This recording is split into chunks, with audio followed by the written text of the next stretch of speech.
নমস্কার বন্ধুরা, আমার আজকের রেসিপি ভোগের খিচুড়ি। অঞ্জুস ক্রিয়েশনে আপনাদের স্বাগত। এখানে আমি মুগ ডাল নিয়ে নিয়েছি। এবার ডালটাকে আমি কড়াইতে একটু ভেজে নিচ্ছি। ডালটা আমার ভাজা হয়ে গেছে। এবার আমি ভালো করে ডালটাকে ধুয়ে নেব। এবার কড়াইতে তেল দিয়ে আমি আলু দিয়ে দিয়েছি। আলুগুলোকে আমি একটু হলুদ আর একটু লবণ দিয়ে ভেজে নিচ্ছি। এবার একটা কড়াইয়ের মধ্যে আমি জল বসিয়ে দিয়েছি। জলটা একটু ফুটে উঠলে ভেজে রাখা ডালগুলোকে সেদ্ধ হওয়ার জন্য দিয়ে দিয়েছি। এবার দেখুন আলুটা আমার ভাজা হয়ে গেছে। আলুটা আমি তুলে নিয়েছি। এবার একটু গোবিন্দভোগ চাল আমি ভালো করে ধুয়ে নিয়েছি। এবার ডালটা একটু ফুটে উঠলে এই স্টেজে আমি চালটাকে দিয়ে দিচ্ছি। এবার ডাল আর চালটাকে ঢেকে আমি একটু সেদ্ধ হতে দেব। এবার কিছুক্ষণ পর আমি নুন হলুদ দিয়ে ভেজে রাখা আলুগুলোকেও দিয়ে দিয়েছি। এবার অল্প হলুদ দিয়ে দিচ্ছি।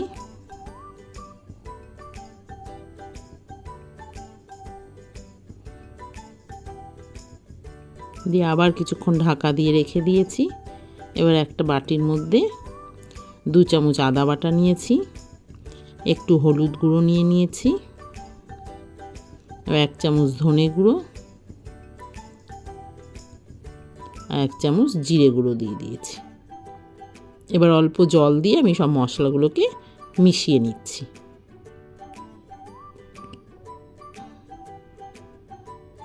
এবার অল্প লবণ দিয়ে দিচ্ছি। এবার কড়াইতে সর্ষের তেল দিয়ে তেলটা গরম হলে ওর মধ্যে 2টো শুকনো লঙ্কা আর একটু সাদা জিরে ফোড়ন দিয়েছি। এবার ওই মশলার মিশ্রণটা আমি কড়াইতে ঢেলে দিয়েছি। এবার মশলাটাকে বেশ কিছুক্ষণ কষিয়ে নিতে হবে। এবার একটু কাশ্মীরি লঙ্কার গুঁড়ো দিয়ে দিয়েছি।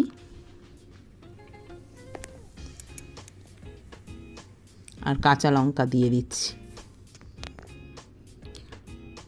এবার অল্প আবার নুন দিয়ে দিচ্ছি। এবার মশলাটা একটু কষানো হলে আমি একটা গোটা টমেটো বাটা দিয়ে দিয়েছি। এবার টমেটোটাকে কিছুক্ষণ কষিয়ে নিতে হবে মশলার সাথে। এবার অল্প চিনি দিয়ে দিচ্ছি। এবার মশলাটা কষানো হলে চাল আর ডালের মধ্যে মশলাটাকে আমি ঢেলে দিয়েছি।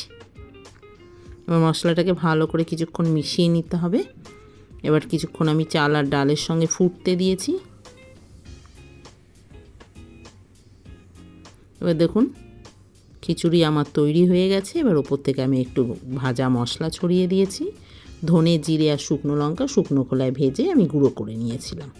আর একটু গরম মশলার গুঁড়ো দিয়ে দিয়েছি।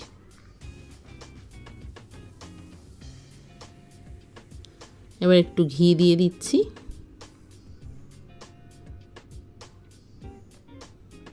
এবার দেখুন ভোগের খিচুড়ি আমার তৈরি হয়ে গেছে।